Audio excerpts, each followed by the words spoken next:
What have the last few months been like for you? Interesting. I don't. It's a process that a lot of players now in the countries are going through right now, and I really like it. Yeah, it's good. So what have you been up to? Where have you been? I started off going to NBA workouts. So I worked out with the Bucks, then worked out with the Kings. So I still got a couple more workouts coming up with the Clippers and maybe the Trailblazers. But it's been really good. Just trying to get feedback from those teams and see how my NBA process looks like. Do you have like a home base right now where you're working out? Yeah, I am actually in Florida. I'm working out at West Palm Beach. Just trying to get right. Not a bad place to be. Definitely not. Definitely not. It's really good. What has this process been like in the transfer portal as well for you?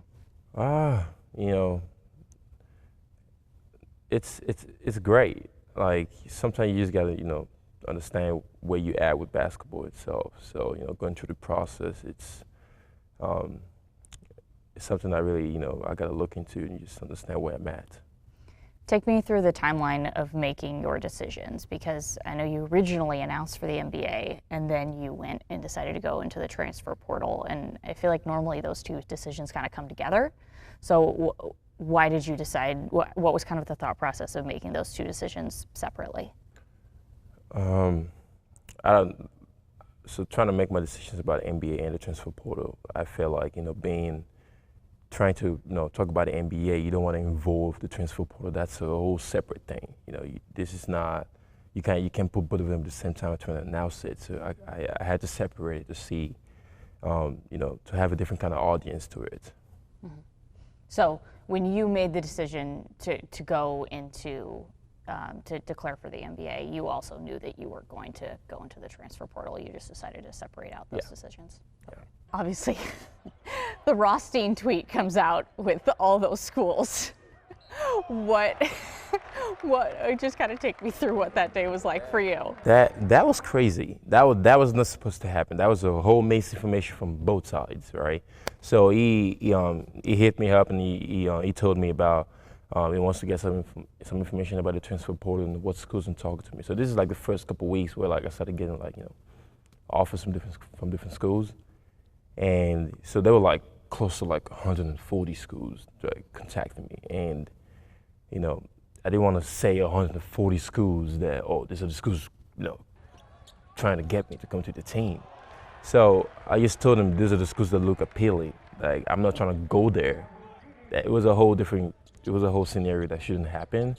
So I sent them a text and I was like, yo, this is the schools contacted me. And I didn't say considering. I'm not considering all those schools because that's insane. That's literally bogus. And he, 2 minutes later after I sent him that message, he tweeted it out. And I was like, what the hell is going on? I called him right after and I told him, you should take it down. And he was like, you can't take it down. And I was like, well, I made a mistake telling him that anyway, so whatever. Yeah, I guess just what was it like for you, kind of seeing the reaction to that when that all happens? So I'm the kind of person that likes to keep my stuff on the low key, So having to see all of that, pop up and everybody talking, about me going to 35 schools, that's insane. I don't want that kind of publicity on my name.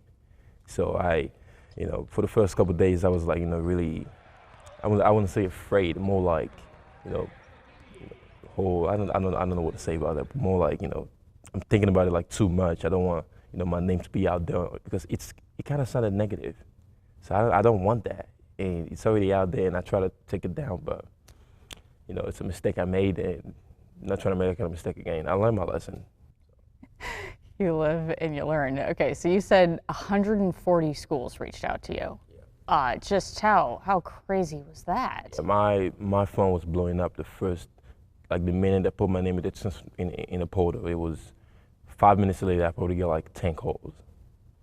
Yeah, it was crazy. So how do you start narrowing down schools? What was that process like?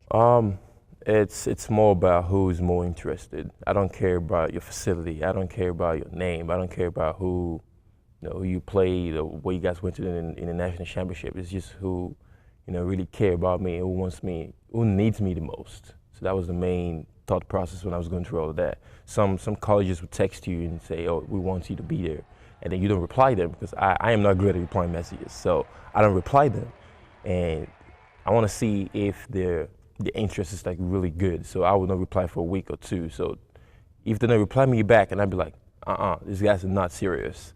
So that was my whole thought process. I would reply you if you really actually trying to come, trying to get me. Mm-hmm. So how did you narrow it down to the 4 that you're at right now? Like I just said, it's more the interest. The 4 schools were really interested in, wanting me back, especially Washington State. They're really, They're pushing real hard.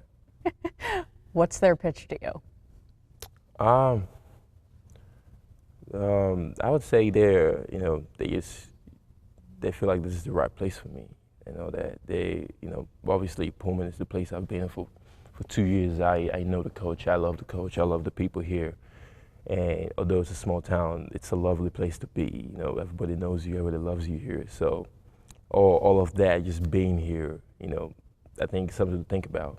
What has it been like being back here, but on a visit? I don't know, man. I really don't want to call it a visit, but they called it a visit. I just wanted to meet with the coaches to just have, a proper conversation with them. But if that's what they call it, if it's a visit, it is what it is, man. Have you gone to Arizona, Maryland, or Florida yet? Yeah, I went for a visit to Maryland and Arizona a week ago, I think. What were those visits like? Good. You just got to get perspective and how, on how they view me and how they can use me on their team. How does it feel being back here, but not knowing if you're going to be back here, later, I guess? It's kind of a mixed feeling. I really, I'm still really considering Washington State, but at the same time, I have to keep my options open and see. And I got to make the right decision for me. I don't know where I'm going. If it's Washington State, awesome. If it's Arizona, awesome. I don't know where I'm going, but we'll see. What's kind of your thought process right now in terms of a timeline? I think it's pretty soon, but I can't disclose that. It's pretty soon. It's pretty soon. Okay.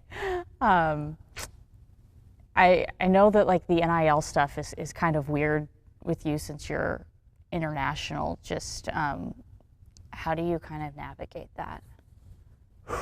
When I entered the portal, I had a lot of messages of people telling me, "Oh, you live in Washington State because of NIL deals." I saw all that stuff on Twitter. People talking about NILs because I'm living, and I was really thinking, I was like, I'm not. NIL is a big pitch. This is something that came up last year. I'm thinking about my future and how I'm gonna make a pro. I'm not talking about making NIL money. That's not really important to me. So people talking about NIL money. I'm international, first of all. I can't make money off NIL, so I don't really think about it. If I wanted to make money off NIL, I would start making deals last year when I was playing because I had the messages last year. So why don't I have an NIL deal? Because I'm not really focused on that. That's not why I'm in the portal. Have you thought about trying to do anything in your home country with it, since I know you can do that? Not really. But I'm trying to create something back home to give back to my community back home, but not through NIL. This is on a whole different thing. It's not with NIL. What are you trying to do back home? I am trying to create a kind of a camp kind of system. It's a vision that I'm looking forward to, and hopefully it comes to pass. I'm trying to create something for little kids because I understand the kind of struggles I went through, coming from Nigeria to Senegal to Australia here, and I know a lot of kids are going through that. So creating a kind of system where kids don't have to think about going to high school and college, but have to develop in their home country in Nigeria, and be a better player, and also look forward to college from Nigeria. I think that's something that it's pretty new, and I think that's the kind of vision I have about it. What has it been like to see so many WSU fans wanting you to come back? I mean, they've been pretty vocal online I about know, it. I know. It's lovely. I think it just shows you how much the city of Pullman is much of a community, how much they love, the people they have here. And like I said, it's something to think about. Were you surprised by that, by the fervor at all, or was it something that? Well, it's kind of a mixed feeling because it's not just positive messages I got from a lot of people. I had negative messages too. People like, but I don't focus on all of that. I just laugh when I look at it. But but the majority of people that talked about it was more positive with it. So I mean, I think it's a good thing. It's because a lot of people are kind of frustrated because they're like, oh, we had this team, everything was all set up and all, but now all these guys are leaving and stuff. So that we humans we get frustrated. So I kind of understand, but I see the perspective. They sometimes you gotta you gotta put yourself in people's shoes. Sometimes you gotta. It's not just about yourself. You gotta think about how would this person feel? How would the coaches feel? How would the fans, the people of Pullman feel? So that's like I said. I'm thinking about all of that while I'm making my decision. Your story is so fascinating. I mean, you've played basketball in all parts of the world. Obviously, you have your knee injury, and then you don't know what's going to happen to you and all that sort of stuff. Just how crazy is it looking back on everything you've been through to now be in this position where you are, obviously so coveted by so many teams? When I look around and you see where I'm at right now, I think it's insane to imagine that I'm here. I'm doing all this. A couple years ago, I wasn't even thinking of playing basketball on the college level. Even before I got hurt, I was on the rise.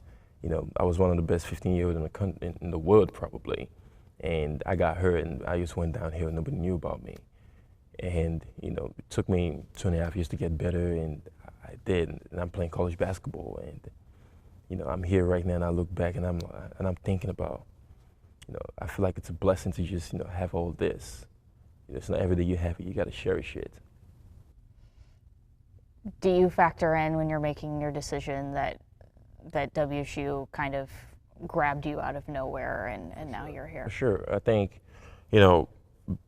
when WSU was trying to recruit me, I had only, they were the only school that started recruiting me, and they stick with me because they knew I had the potential to, to possibly help the team. And at the point when I wasn't thinking about playing basketball, they were still there. They didn't know my thought process, but that was my thought process. I was still battling my injuries and all, so they wasn't thinking like, oh, if he might not come back to college, he might not come back and play basketball college. I wasn't.